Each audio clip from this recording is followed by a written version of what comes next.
Greetings out there in YouTube land. This is Morris Man. As always, I thank you guys for coming to my channel.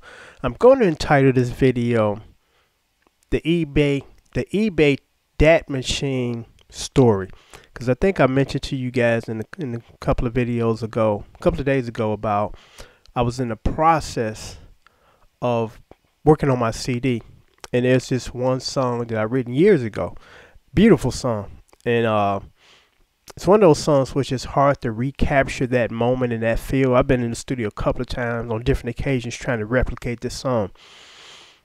Don't like what I've done, so I had the foresight many years ago to dump some of my masters onto a DAT tape instead of wagging around a big old, reel-to-reel, it was just made sense to dump it onto a digital tapes.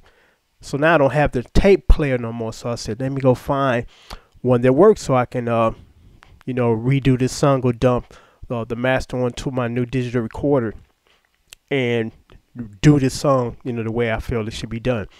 So I was in search of a Dat Machine, and I ran across a whole bunch of not working and selling for parts, or it hasn't been tested. And one of them just was really ridiculous. I don't have a tape to test it. You get them off eBay for $5.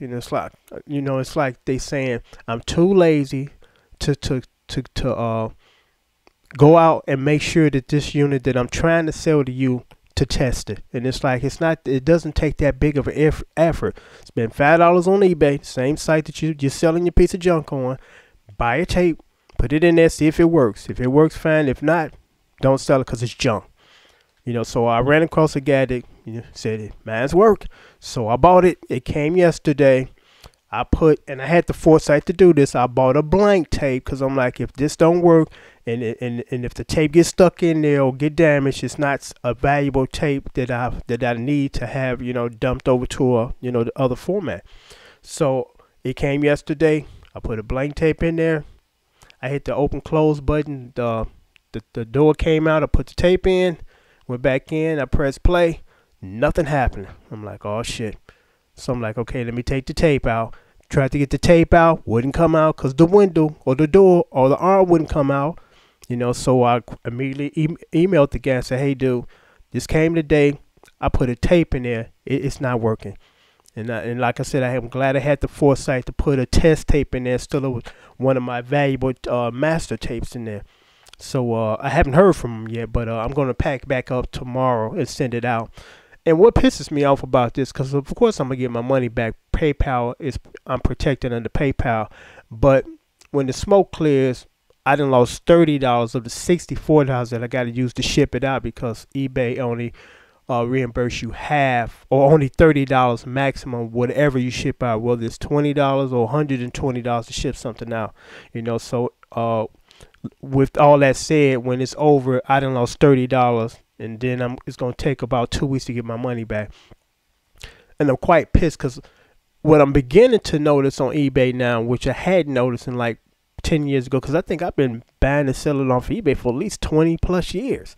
So what I'm beginning to see now is they are allowing people to sell shit on eBay, stuff that they haven't even tested, stuff that don't even work. There's a word for something that don't work: garbage. So put it in the garbage. If I have something that don't work, I'm not going to try to sell it on eBay. I'm not going to, post it and say, oh, well, I don't know if this works or it's not working for parts. Throw that shit in the garbage, because it's garbage, And I wish that eBay would kind of close the door on that, because you can't sell stuff that don't work on Amazon, So I'm like, now eBay is becoming everybody's dumping feel. I got something in my closet that hadn't worked or haven't played in 20 years. Or the thing now is the people that are selling stuff like that, they weren't the original or owners of it. They going through what's called those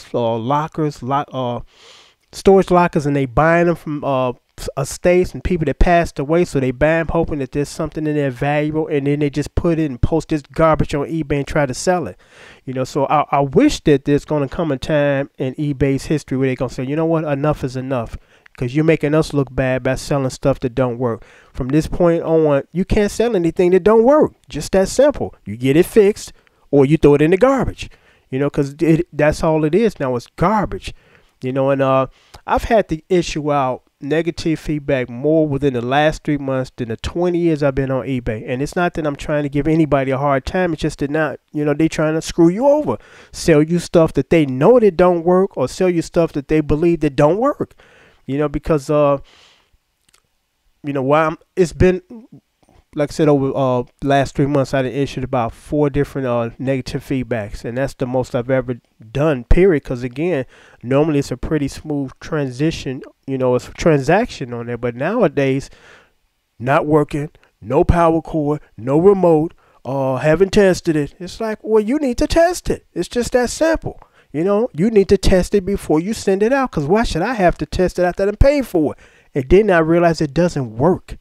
You know, so I'm like, I'm not going to stop buying on there, because I'm not going to let a handful of people discourage me from getting some things on there that I can't really find. Because that's the wonderful thing about eBay. There's just things that people are selling on there that you've been looking for years, and they just happen to have it, don't have any use for it anymore. So it's a wonderful site still, but I would like to see eBay change some of their policies and the way that things are done, because it's just not a good thing to buy stuff and then you turn around and gotta you know, ship it back, because now I gotta go to the post office tomorrow and lug this thing back up there and pay out of my pocket again to ship it back.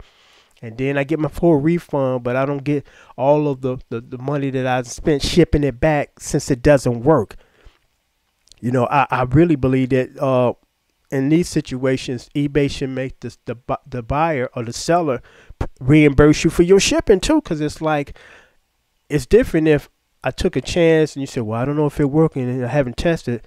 I was told this worked, so therefore I shouldn't be coming out or be stuck with an additional shipping cost because somebody sold me something that they said worked that doesn't work. You know, so I just thought I would post this because I just want you guys to be aware and be careful on these sites, eBay and Reverb, because that's Reverb, another one. You see all this not working, not functionable, and all this nonsense. It's like, why y'all selling stuff that don't work? By definition, something that don't work is junk. You know, and I'm not in the market to buy another man's junk. I got my own junk around here, you know. But until next time, take care, be safe, be alert.